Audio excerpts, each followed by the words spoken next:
Catherine, you are one of the world experts in radiation. We talked about that at lunch today. Ultimately, we can talk about communication plans or we can talk about response, but the reality here is how dangerous is radiation? When my son was in Japan, I was concerned that he might be affected. He was 200 miles away. One of the things I hope you'll say too, again, before and after the crisis. Where were we at day one? Where are we today? And how dangerous is it? If I come from Oklahoma, as Dale Klein knows, we gave away land in Oklahoma. It was the land rush. We just gave land away. There's a lot of land around Fukushima. How safe is it now for the people to return? How safe is it for the 7,000 workers that are there? 7,000 workers every day. And then here again, I want to divide fact from fiction. And I think this is something that you've struggled with your whole life, and you're now one of the world's leading authorities on it. So welcome, and please clarify the facts for us.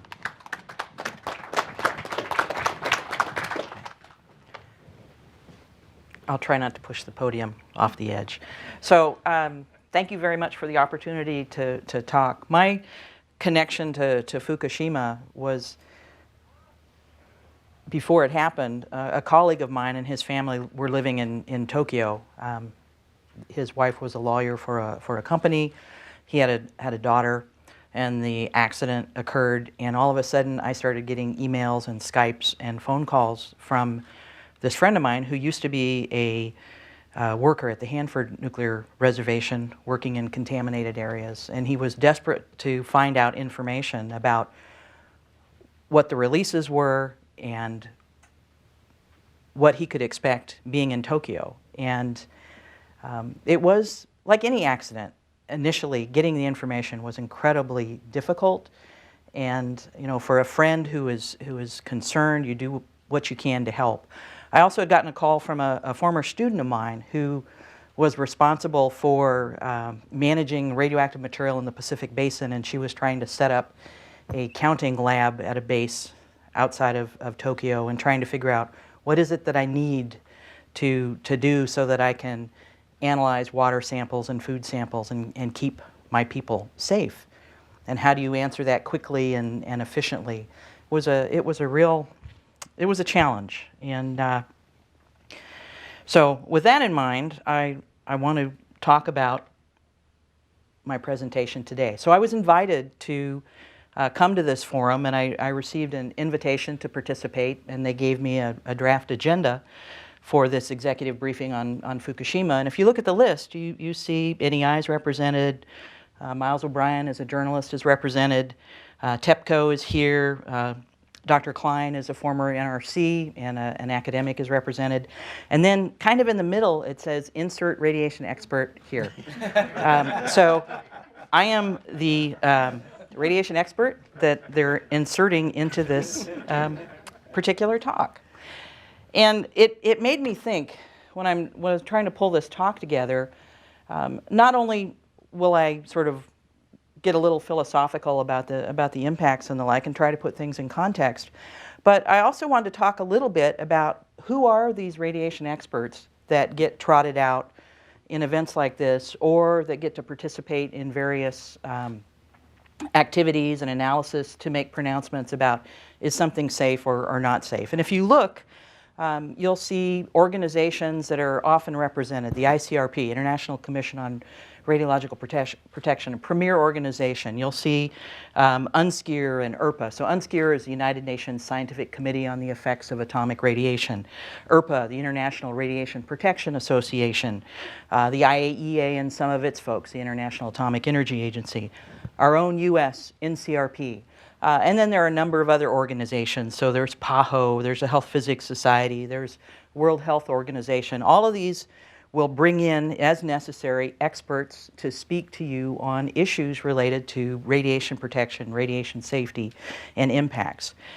But if you go a little deeper and you start looking at these organizations, the ICRP, for example, very well known. It's been operating nearly 100 years, not quite. Main commission, 10 people. It's got 5 standing committees. So it's 100-ish folks. I lead one of the 5 committees. If you look at the United Nations Scientific Committee on the Effects of Atomic Radiation that looked at the effects from Chernobyl, from Fukushima, from other areas, and that has about 30, roughly, countries that are represented in that group.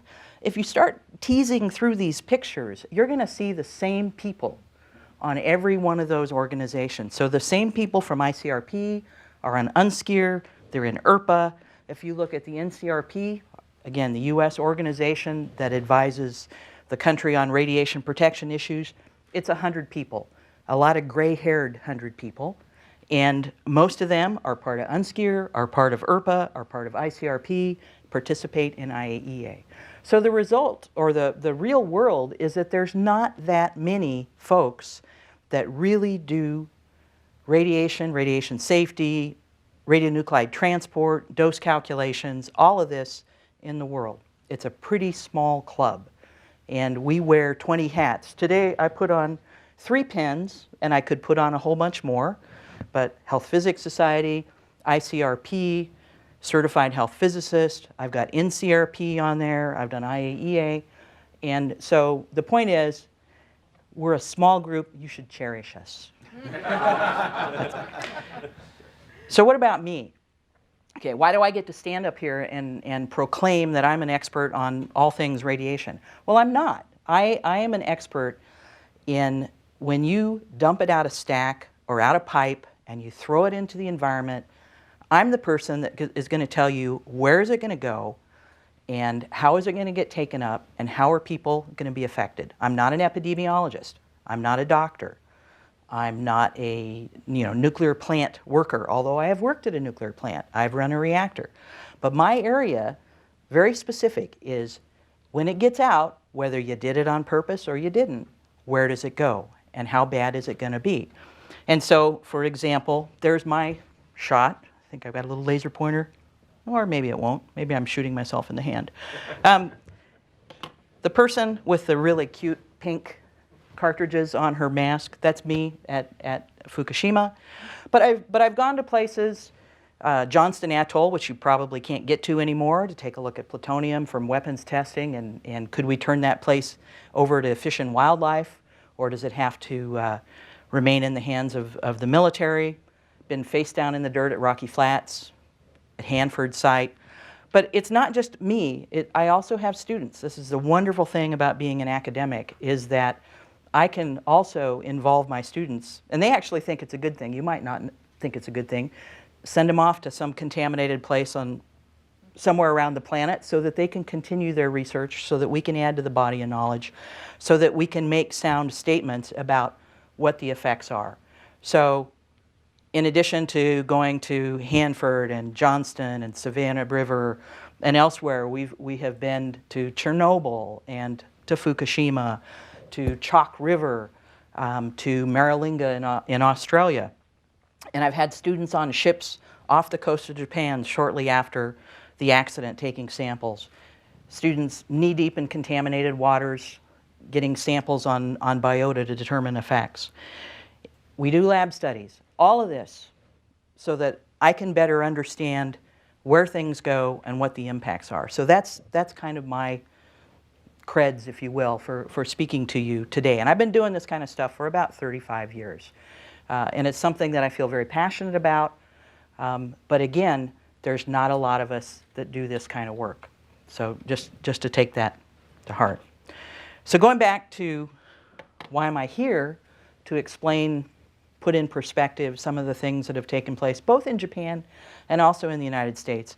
If you looked at the news that was coming out, both online, in press, through the internet, following Fukushima, there were huge allegations of massive die-offs along the Alaskan coast, or the starfish die-offs along the western coast, devastation that would last centuries. And it takes a while to collect information and data, and you start to recognize that, no, this is certainly not the case.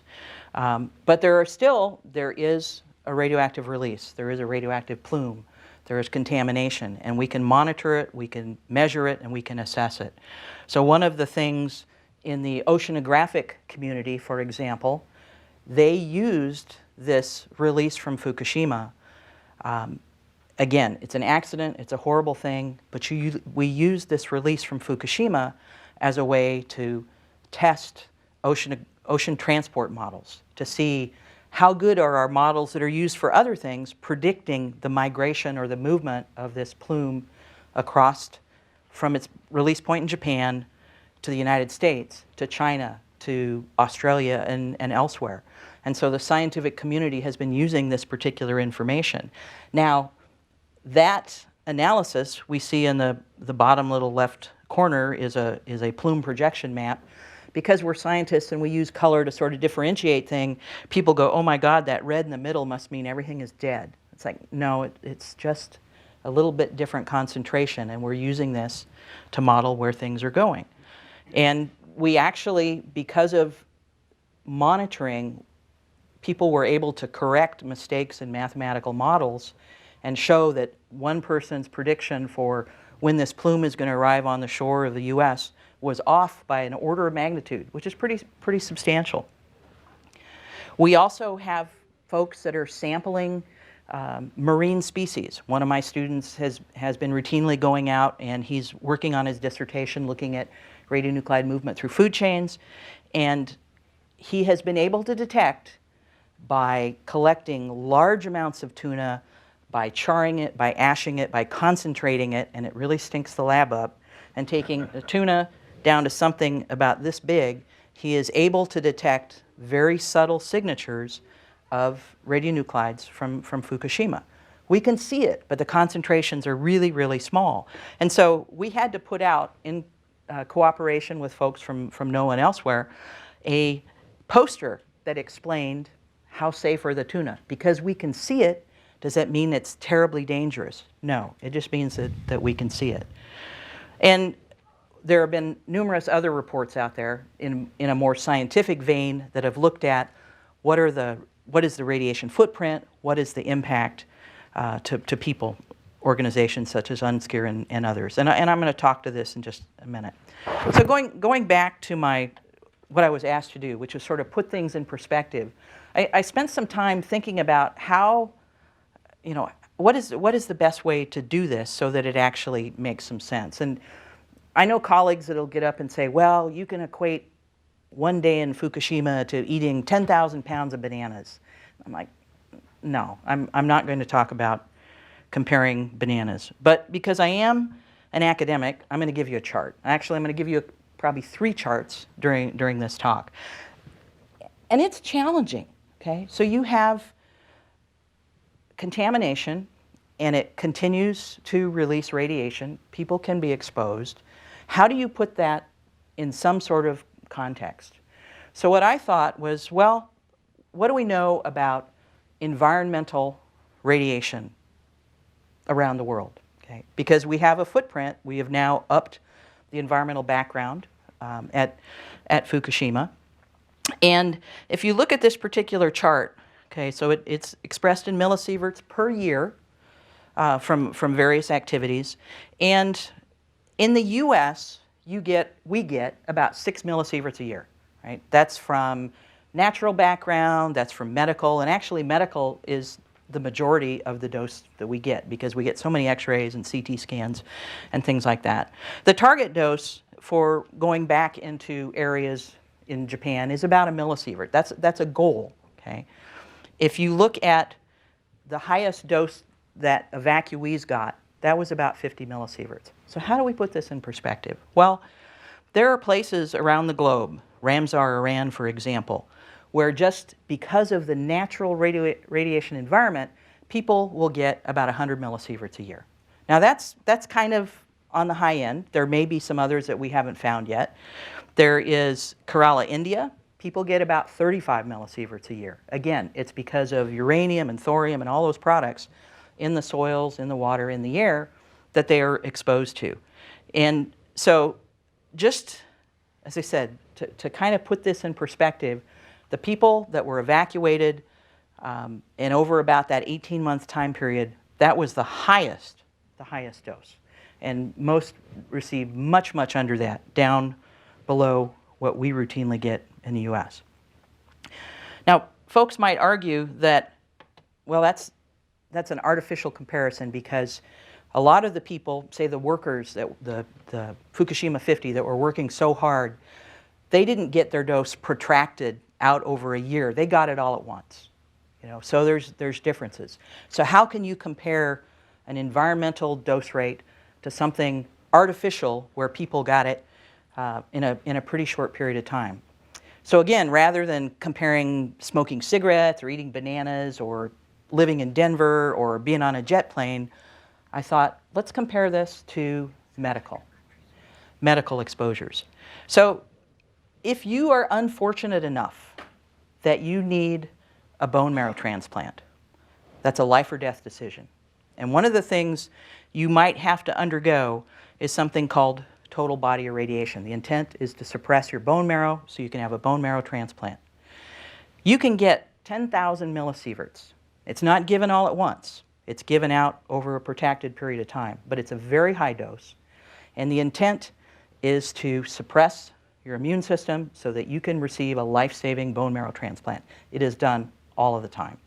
Now, the difference is that 10,000 is spread over time. Your body can recover and repair a lot of the damage that is occurring because of that really high dose. Now, we do know if someone is unfortunate enough to get about 7,000, it's not much different, it's a little bit lower, all at once, like seconds or minutes, there's nothing, we have no medical techniques that can help. We can keep you comfortable, but the end is going to happen. But the point is that protracting that dose, or even dropping it a little bit, it becomes very survivable, and the impacts are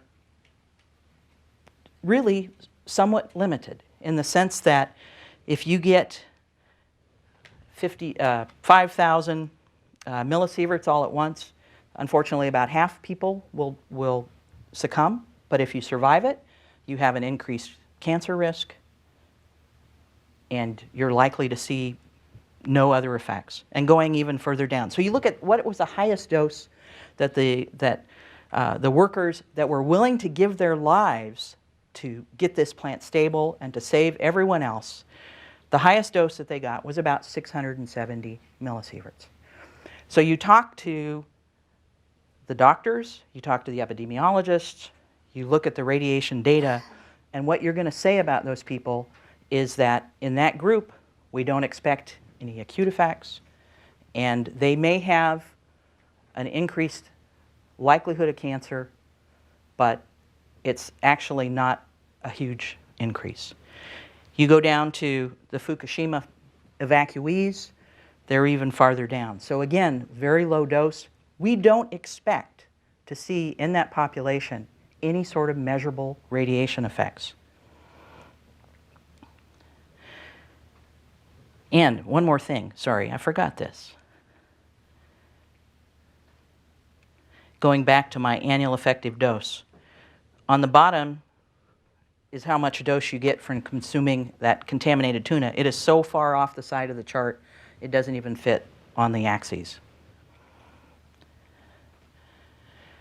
So going forward, we know that there is a large contaminated footprint. And one of the challenges that Japan faces is, one, how do you clean up such a large area? And what is a reasonable dose target that can be achieved that still allows people to get back to their homes, it minimizes their risk, and it's something that you can manage from a cost perspective. And again, I want to come back because I'm an academic. Here's another chart. I want to put this again in perspective. So this qualitative graph shows ranges of dose rate. It's a semi-log plot. So it goes from 1 millisievert a year, 10 millisievert, 100, 1,000. So 1 millisievert down in the bottom, that's kind of a target for dose for return. And up at the very top, we're in 1,000 millisievert per year. These are chronic exposures. Only in this very tiny top portion have we ever been able to measure effects in people exposed at these kinds of doses. This particular cohort is Techa River. This is not a natural environment. This is a release of radioactive material from weapons processing to a stream, to a river, and the exposure of an unknowing public for many years, and they have documented chronic radiation syndrome. But if you go to places like Ramsar and Kerala, India, where people have gone in, they have studied the population, they have measured the radiation levels, and they've looked extensively at this group of people, they have not determined any health effects at those levels of exposure. Okay?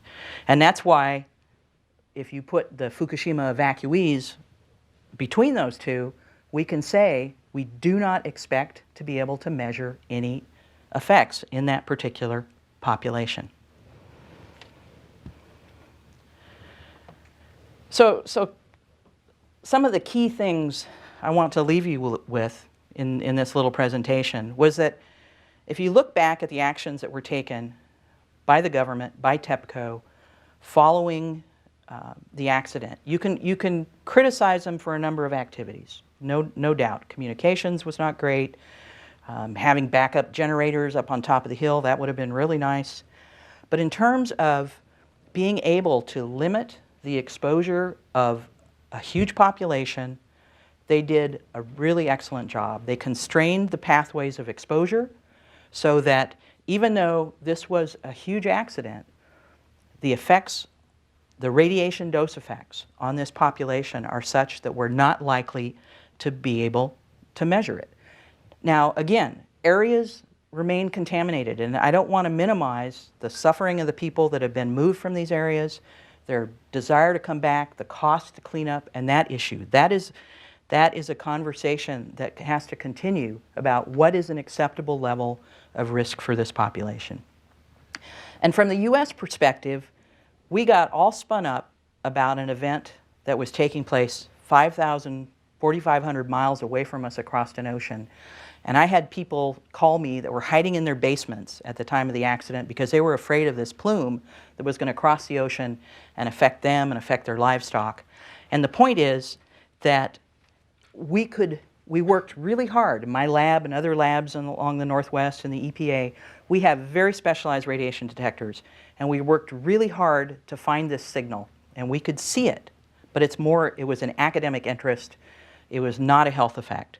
And so there are no measurable health effects from consuming the fish that we catch here, from the rainwater, from the snow melt, from milk and the like in the United States. So thank you very much. Okay.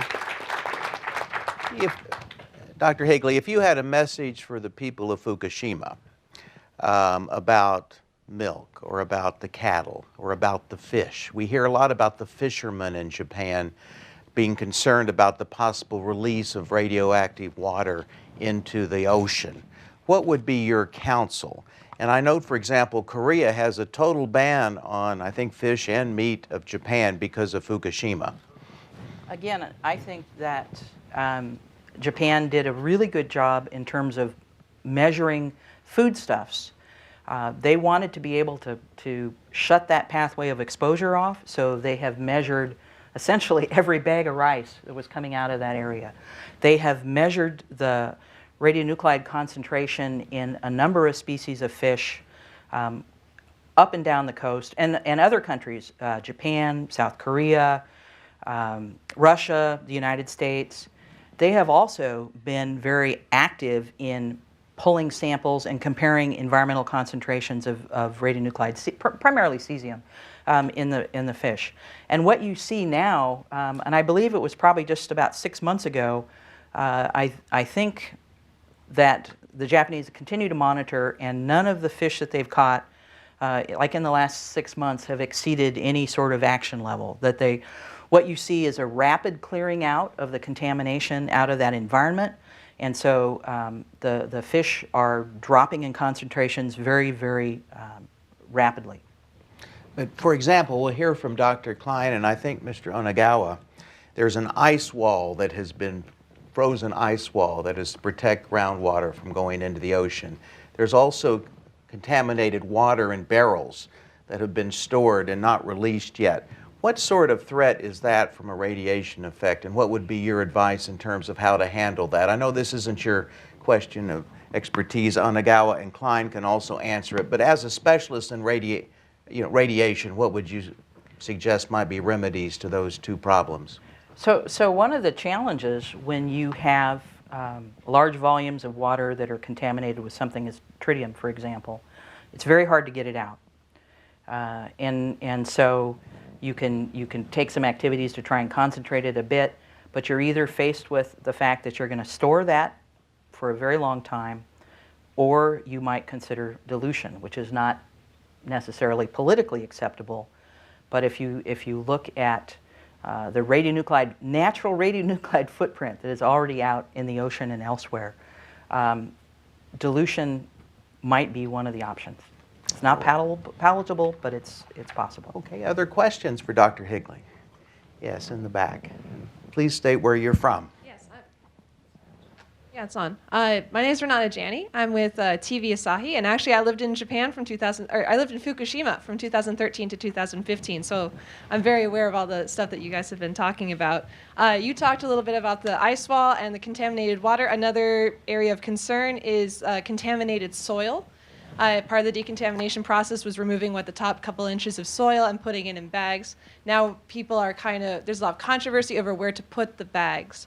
Right. Do you think that is, how concerned should that be? What are some of the things that the people that are trying to get rid of the soil should think about? Also dilution, what? So it's a logistic headache, certainly. And by collecting it all into these super sacks or these bags and when I went to Fukushima and you're driving along the highway, you see all of these fields where at the end of the fields are large black bags or white bags that have dose rates and information on them, and they're simply sitting there. And the reality is you have a huge volume of lowly contaminated material. If you don't stabilize those bags, in a couple of years they are going to degrade because of ultraviolet, and then you're going to have a pile of broken bags with lowly contaminated vegetation and soil sitting at the end of your field. So your options, again, it's not exactly rocket science, but you want to stabilize it, you want to cover it and keep water out of it, and let it sit and decay.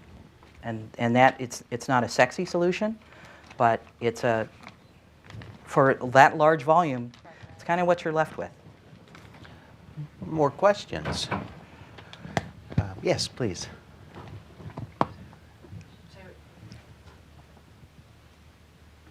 Thank you.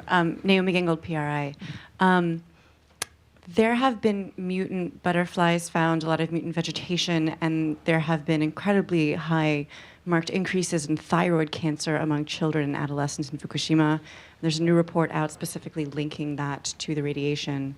And they've also found that government monitoring levels have been consistently low. Even if you compare it to SafeCast, the independent monitoring group, they're higher than those, and even people say SafeCast monitoring levels are too low. So I guess I'm a little bit surprised or confused by some of the things you said, that nothing from other scientists that I've spoken to about this kind of stuff. I don't know also if, Miles, if you have anything to say about that as well.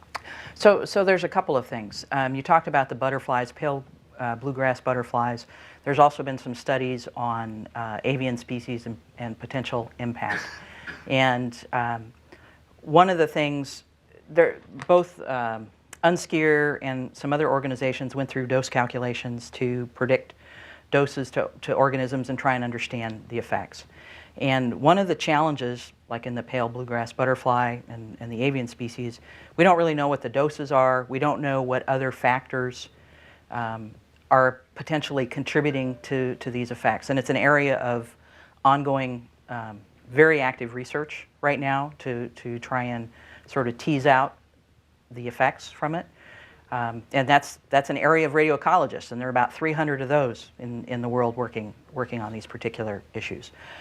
With regard to the thyroid nodules, and if you look at studies, and again, I reflect on the UNSCEAR studies and some of the other agencies, by the fact that you go in and you monitor a population very intensively and you use extremely sophisticated methods, you will start finding incidents of disease that were already there naturally, but that because you're using more sensitive equipment, you can actually find it. And so they've been studies comparing incidents around Fukushima with outlying areas, and they actually, in some cases, the Fukushima incidence was lower. But you've kind of skewed the issue because you've taken a much more sensitive measure to do the examination. Does that I mean, it makes sense, but at the same time, it's like a 300% increase, and there have been reports out now officially connecting the two. There was a government, I think there's a government officially. I mean, I understand what you're saying. That makes a lot of sense, but there's also that. And you know, therein lies a little bit of the conflict. But I go back to the fact that the doses that we see, that we projected, we know some of the children were getting in the 20, 30, 40 millisievert ranges. Were certainly elevated relative to surrounding populations, but from what I've seen, the baseline just hasn't changed. All right, Dr. Higley, thank you, and be more time for you for questions.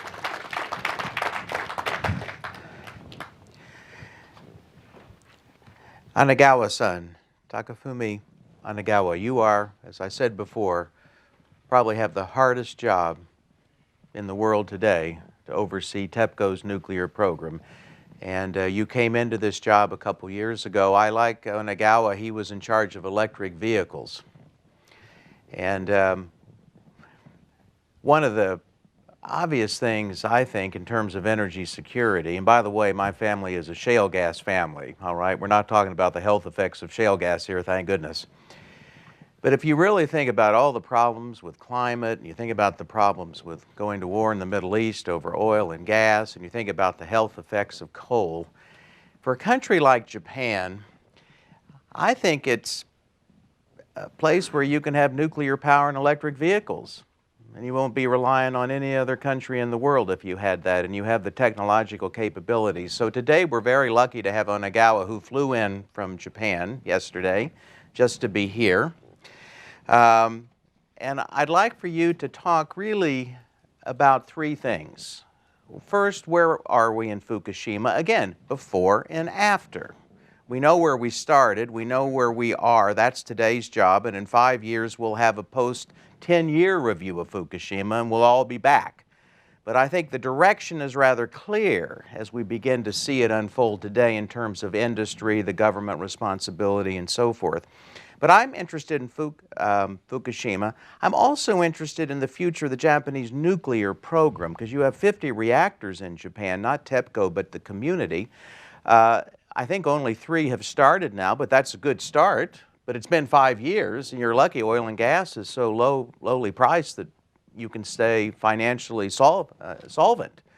But I don't think those prices are going to last forever. And we look at climate issues, and nuclear seems to be a good solution to that. And we look at Japanese security. Already your Prime Minister is talking about expanded use of self-defense forces, which means we're going to help you in the Middle East, thank you, which we need, by the way, in the United States. So you're looking at all these energy sources.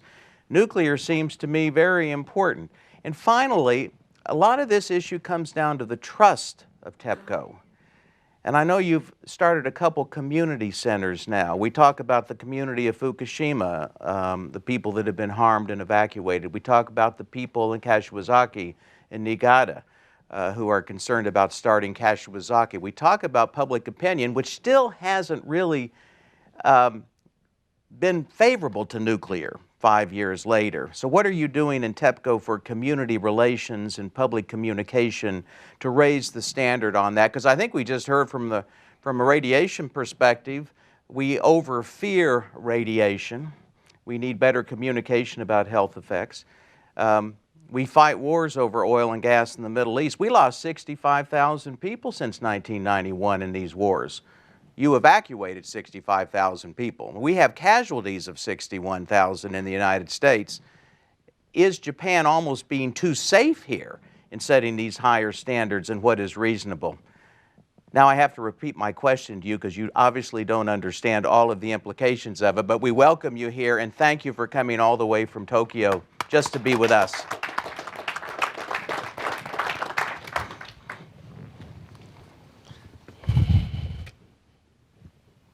Yes, thank you very much. First of all, I have to confess, I didn't use the electric vehicle to come here. I consumed a lot of oil instead of that. And it's my great honor to be here with very distinguished speakers. And I would like to express my special thank you for the Bill Martin to moderate this session, and his great contribution for many years for Japanese energy community.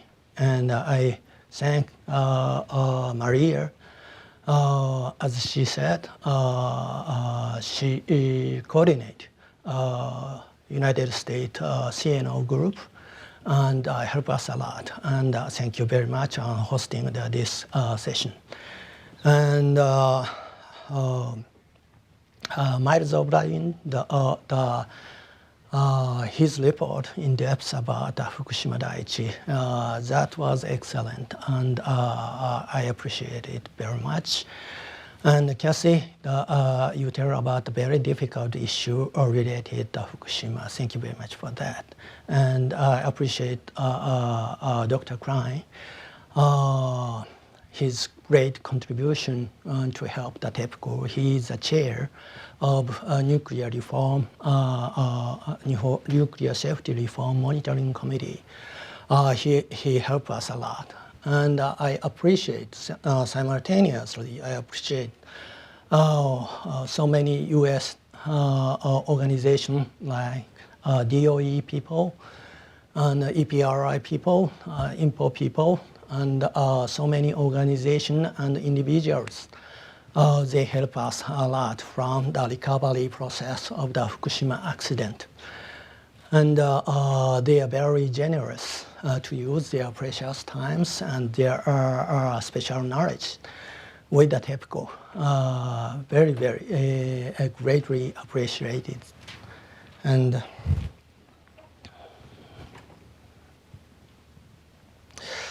so I know you, the U.S. people, have the great interest what's happened in Japan, especially in the nuclear field. And so using this time, using this opportunity, I will explain mainly what's happened in Fukushima Daiichi. And according to the request of the Bill Martin, and we will mention about the Japanese new energy policy, how to revive the nuclear power plant. And next one. And this is a picture of the Kashiwazaki River. There's a lot of work we are doing to restart these Kashiwazaki River plant. And today, I mainly mention about Fukushima Daiichi. As you know, in Fukushima Prefecture, there are two nuclear power sites, Daiichi, which means the number 1, and Daini, which means the number 2. And Naohiro Masuda, he was a superintendent of the Daini at the time of the accident. He is now chief decommissioning officer of the Fukushima Daiichi. He did a good job, and his colleague did a good job. And fortunately, Fukushima Daini survived from the big tsunami. And therefore, I mainly mention about Fukushima Daiichi issue today. And as you know, the center person is Mr. Naohiro Masuda and his colleagues. They are making a big progress in Fukushima Daiichi. And before that, I just I show you the brief review of the big earthquake and the big tsunami of 2011. And as you know, so many people killed, and that affect the Tohoku area so much. So many towns still struggle to recover from this big tsunami hit. And first, I try to show the difference, the before and the after of the Fukushima Daiichi. And left-hand side, right after the accident of the Fukushima Daiichi. And our right-hand side is the current condition of the Fukushima Daiichi. And same left is before, and right and afters. And very severe damaged structures you can observe. And right now, the rather clear and modernized building we try to construct. And Unit 1 and Unit 2 and Unit 3, these three experienced the meltdown. And Unit 1 become like that. And I can use the pointer? No, I'm not sure. And Unit 2, right after the accident, this is the window in case of the internal pressure become very high. It released the internal air. Through that, the steam carried radioactive material to outside. It's right after the accident. Now we show the completely and condition become much better. And the Unit 3, and we get rid of the debris from the operation floor, that is the top floor of the reactor building, and try to make a preparation to remove the spent fuel from Unit 3. And Unit 4, as you know, we removed more than 1,000 spent fuel from them. Before that, many people in the world worried about Unit 4.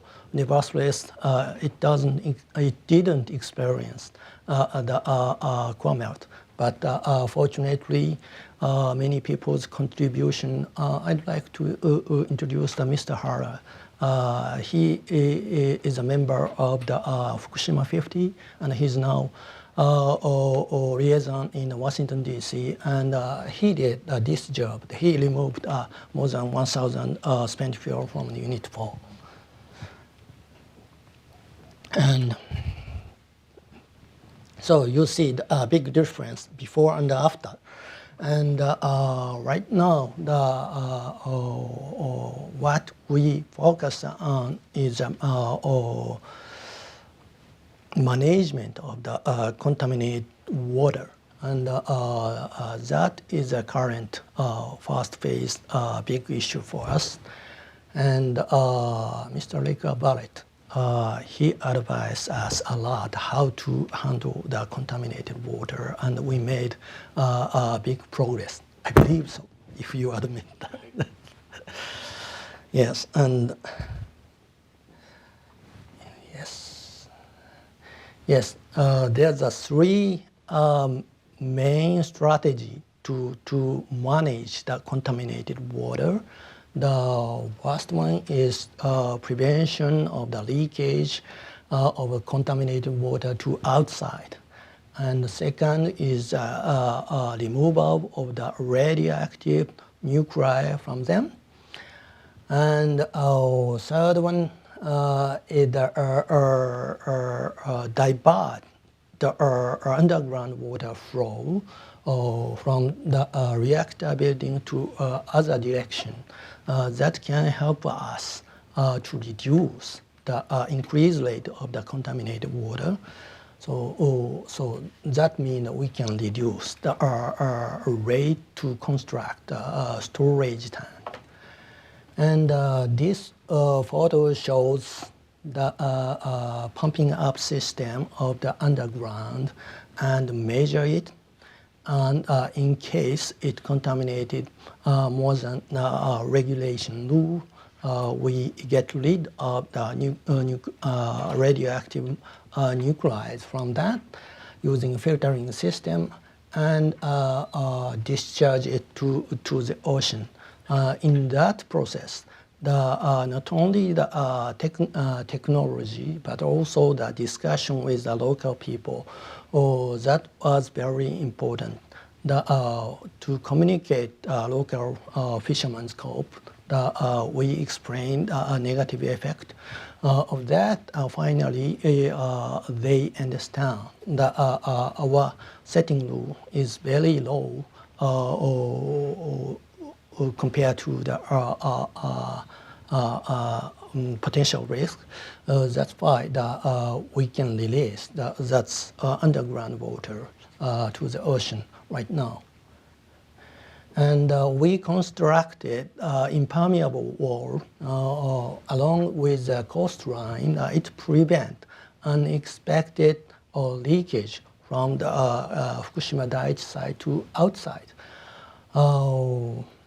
Its total length is about 1 kilometer, and behind this wall, the underground water accumulated.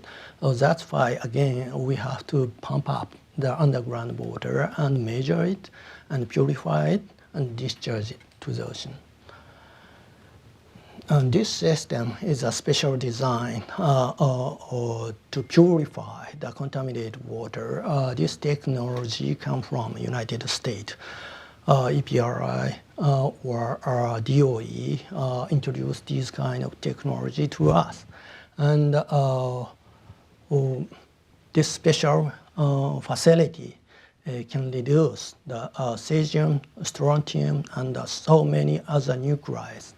Except that tritium. Tritium is a water itself. It is difficult. But except tritium, this system can remove the radioactive material. And we used intensively this kind of facility. And last year, May, we finished our purification work for the backlog of the contaminated water on the site. So daily basis, somewhat 200 ton underground water come into the reactor building. So to meet that rate, we have to purify the daily basis anyway.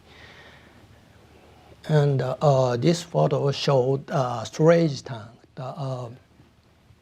Right after the accident, radiation level of the water was so high, so we have to prevent leakage of these water. So we are in rush. Very quickly, we installed flange right-hand side. These pictures tanks, but 2 years or 3 years later, we observed some leakage from these tanks. So now we construct weld-based tank that features more reliability for leakage. So we are now improving the reliability of the storage tank. And last year, most of the tank became welded, and the year before the last year, unfortunately, every week or every 2 weeks, we observe the unexpected leakage from the tank. So we caused some turmoil to the world. So we are very sorry about that. But now the reliability become very high. So that is fortunate. And last one, this is the ice wall. The original objective is the ice wall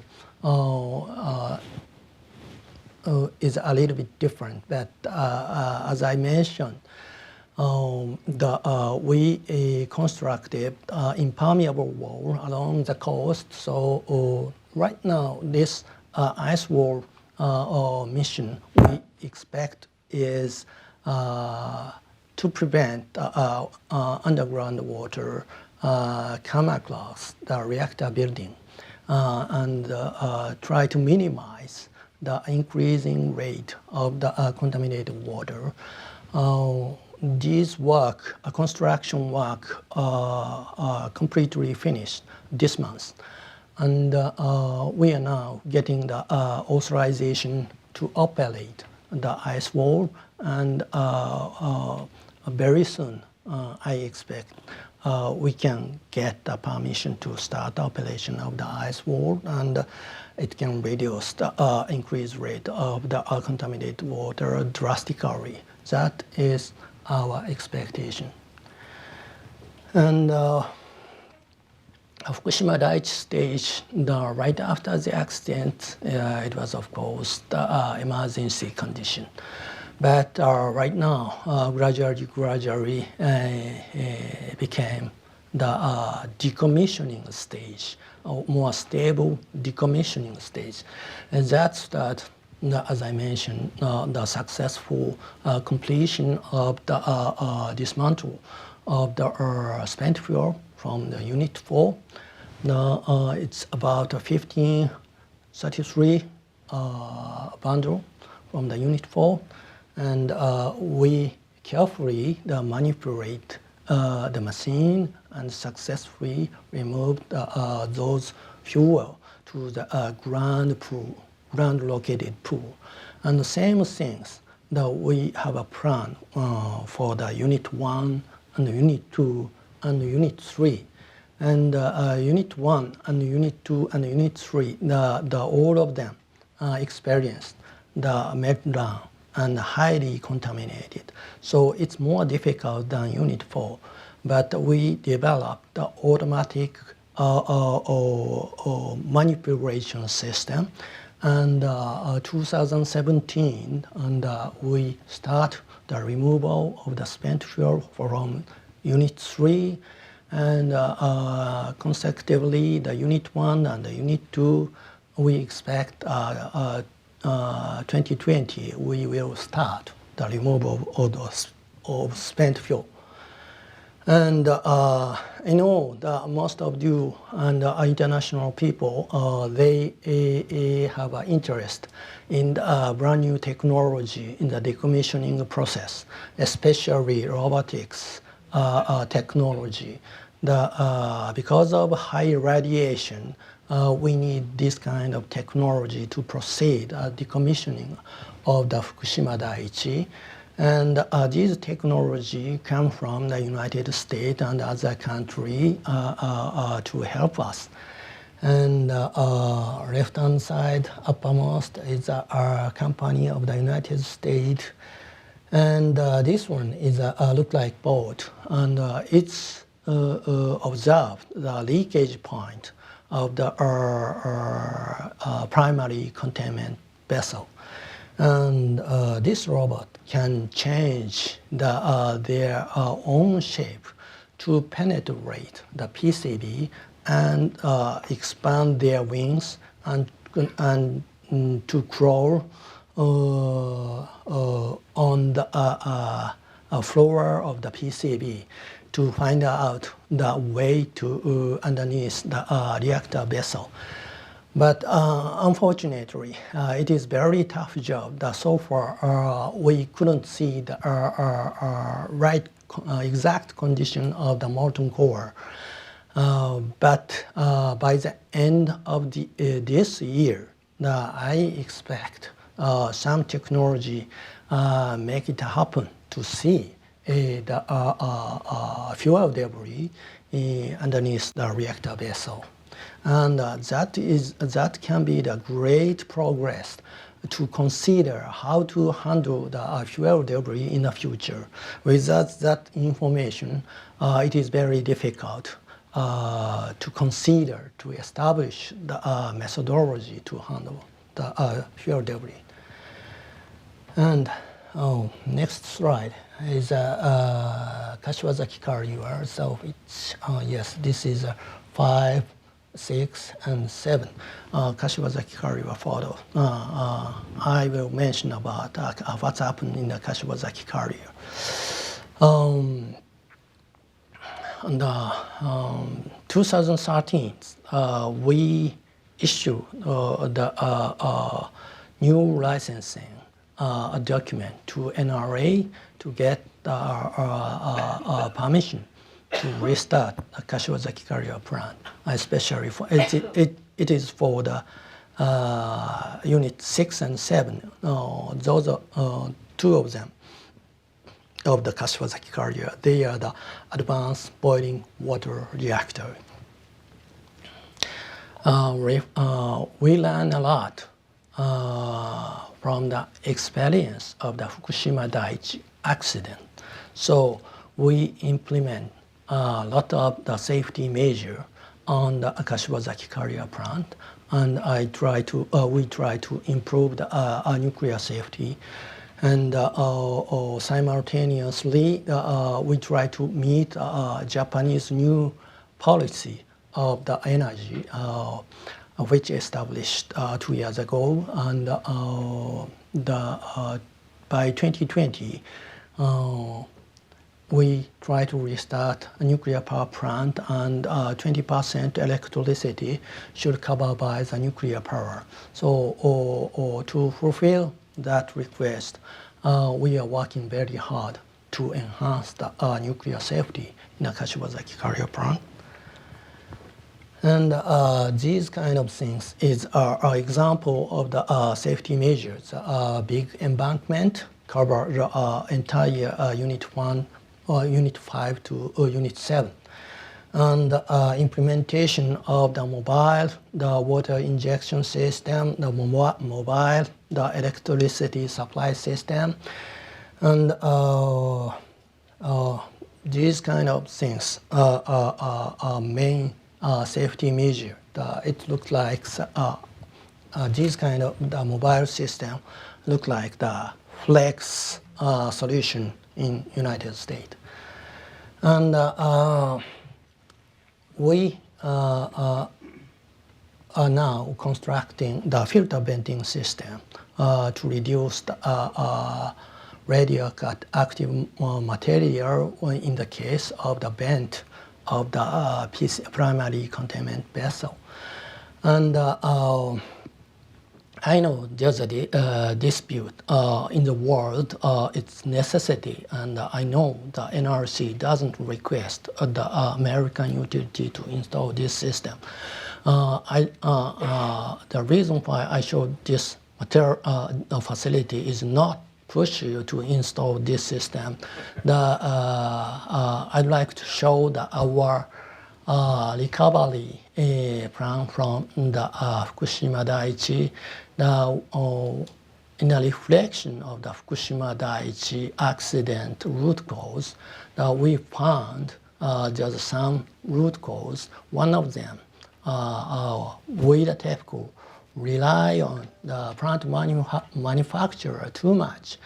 We didn't have enough engineering ability to keep the good nuclear safety, and we are now developing this facility by ourselves, by TEPCO and TEPCO Group company design itself and produce that and install this system to Kashiwazaki corridor.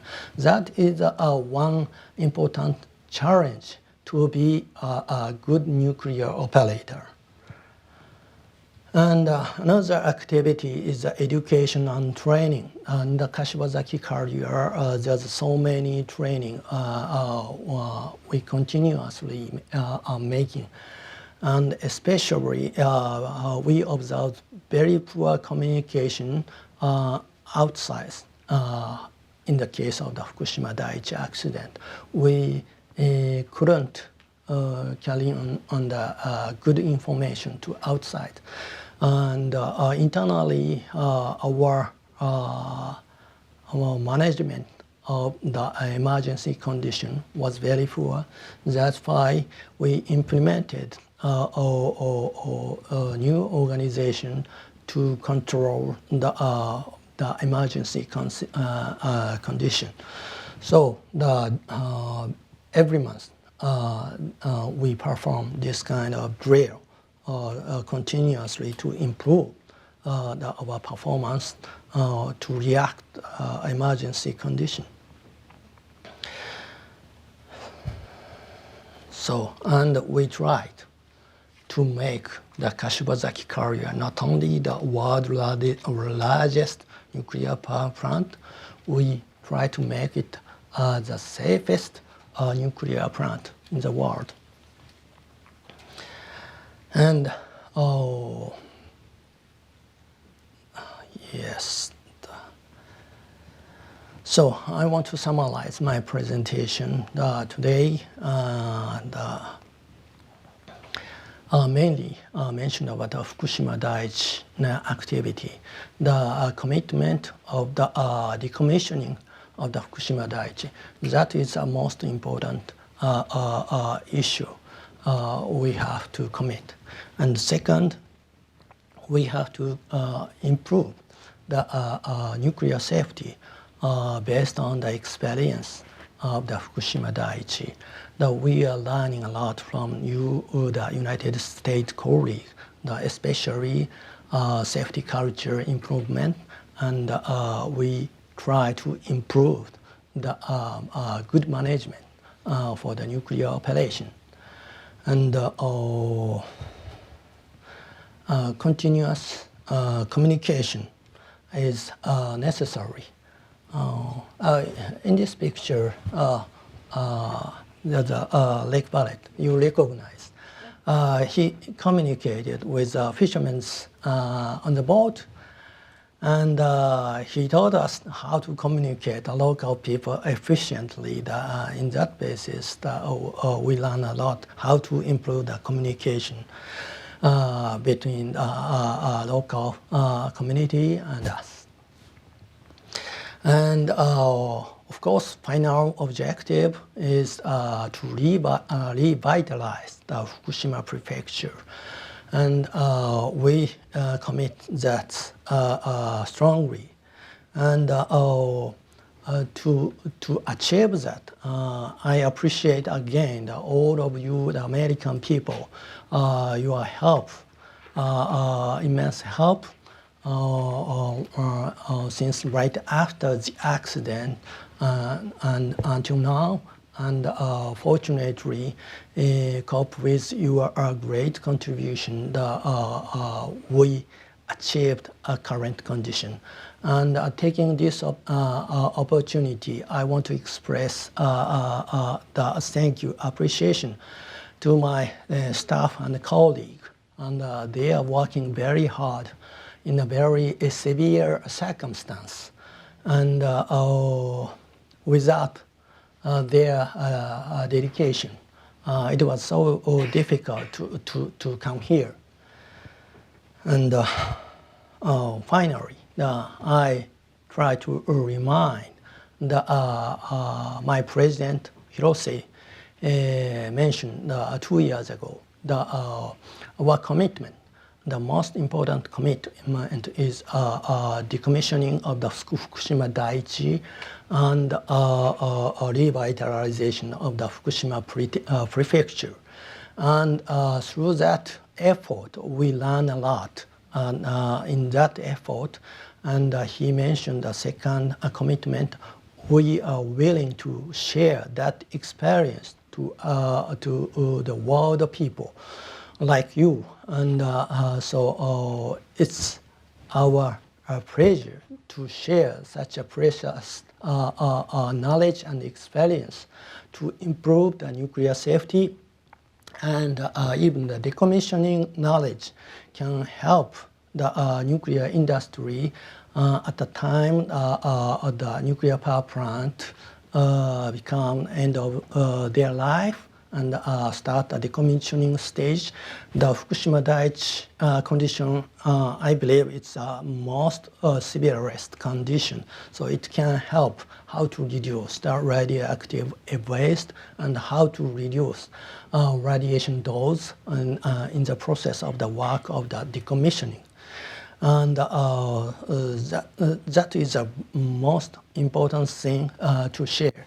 So that is the last part of my presentation. So I'm looking forward to your question, and I'm looking forward to following discussion in the panel. Oh, thank you.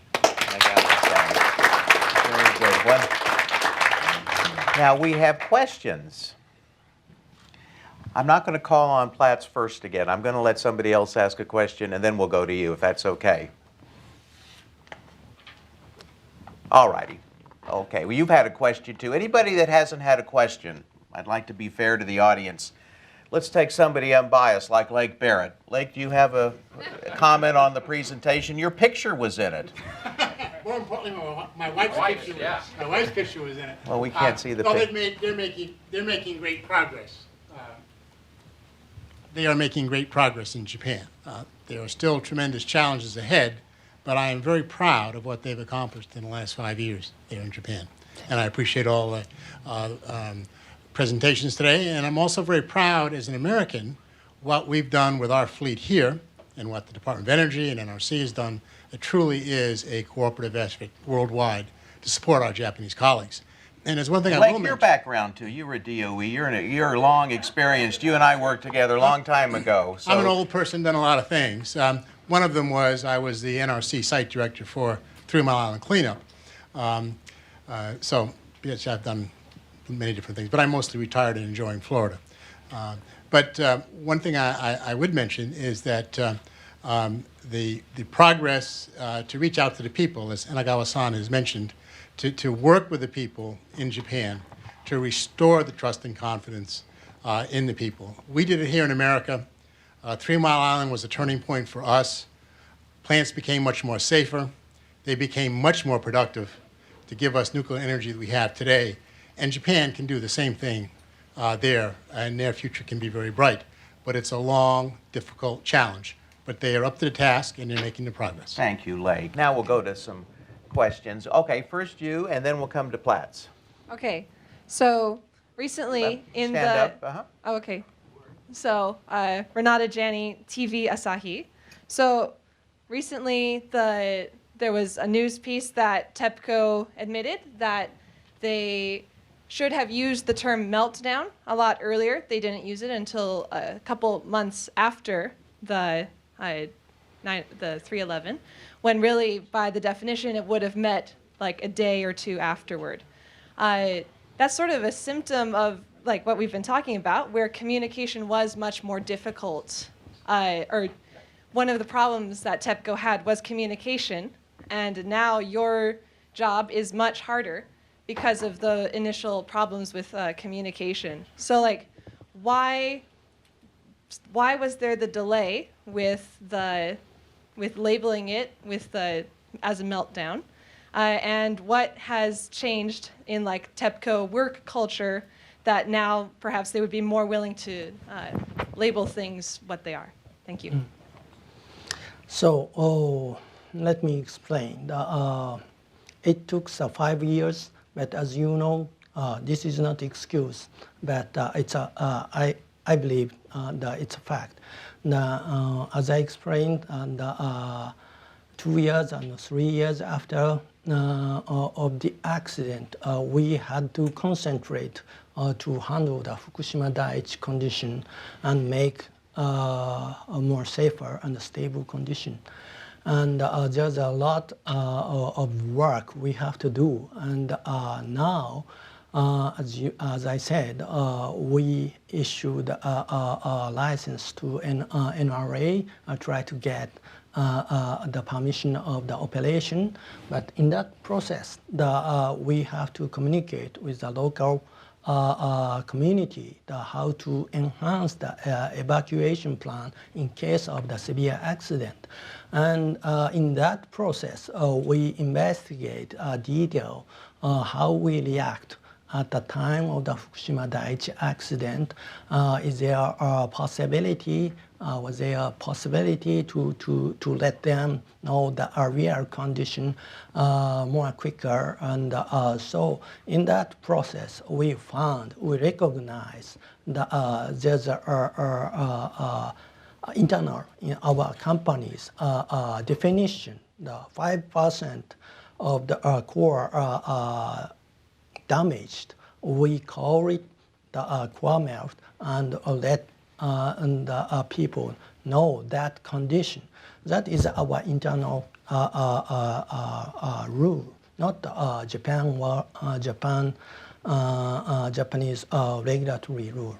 So, but anyway, finally we found that, and in the context of the good communication, we found that fact 4 days after the accident. We recognized the radiation level of the PCB is enough higher than that threshold. So we regret that. We confess that at that point we should mention about that. So it takes a long years, but we try to be the honest and transparent organization. Whenever we found new findings, we try to make it open to the public. So please understand, this is one of that. It's not a token of our evil mind. It's instead of that, we try to make everything open to the public. So that token. Looking at the clock now. By the way, Mr. Hara is here, and he's going to answer any questions you don't answer. He's here in Washington. He is actually a nuclear man. He was at Fukushima during the accident. So Hara-san, you're on the spot here. He's going to go home, but these questions, please ask Mr. Hara, okay? Oh, I didn't ask you to answer now, but I wanted to ask, you're here though, but if you'd like to say a word, please do. And then I want to ask Platts, and then we're going to go to Dr. Klein, who's patiently here. But Hara-san, just introduce yourself, and from Washington, TEPCO. My name is Takashi Hara. I have been working at the TEPCO Washington office since last October. So first of all, I'd like to deep apologies for the trouble and worries, and we have imposed on the due to the Fukushima accident, and expressed many thanks for the international organization support and the persons, and since the Fukushima accident. So we make a resolution of the continuing the Fukushima Daiichi decommissioning, and also the enforcing the nuclear safety culture. So if you have any question regarding the Fukushima Daiichi and TEPCO, and also the Japanese nuclear state, so please contact me. So anytime. Thank you very much. Okay. Oh, thank you. Bill, can I just? Yes, Dale. It was mentioned by Ms. Tanagawa, and Kathy also mentioned that 50 people were there. Well, he is one of the 50 that were there. So he's a hero, at least in my mind, for what he did.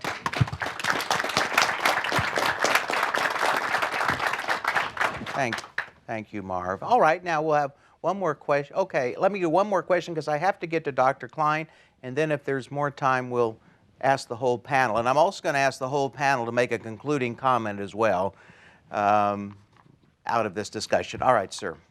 Thank you very much. Stephen Dolly with Platts. Mr. Anagawa, thank you very, very much for a thorough presentation and for coming so far to be with us today. I was interested in your comment that TEPCO has decided to install filtered containment vents at Kashiwazaki Karuwa 6 and 7, even though the U.S. NRC is not requiring filtered hardened containment vents for U.S. BWRs as a regulatory requirement. I want to turn that question around. Are there any requirements that the U.S. NRC is imposing on U.S. nuclear power plants that TEPCO does not plan to adopt in the units which it's restarting? Are there any of these U.S. safety enhancements that TEPCO does not plan to install or implement at the units that it will restart? And if that is the case, why did you determine that those particular measures that are required by U.S. NRC but not going to be done by TEPCO were not needed? Do you want me to repeat that, or do you have a good Yeah, sense? yeah, I'm sorry. I tried to keep it as straightforward as I could. So, talking about a filter venting system, and after the Fukushima Daiichi accident, fortunately, as Catherine mentioned, the highest radiation dose for the local people is 50 millisievert. It's not so high. But we heavily contaminate the soil around the Fukushima Daiichi. So many people, and even now, they evacuate from their homeland. So before the Fukushima Daiichi, we concentrate the safety of the human beings alive. But in addition to that, to operate a nuclear power plant, we have to prevent the severe contamination of the land soil.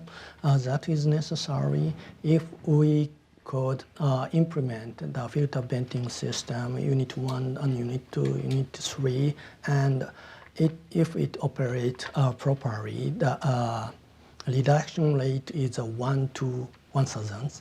That means that now all people can come back that area. So reflecting that idea, we decided to install the filter venting system to remember the Fukushima accident, and we established that facility and installed the Kashiwazaki carrier not to occur the Fukushima-like accident anymore.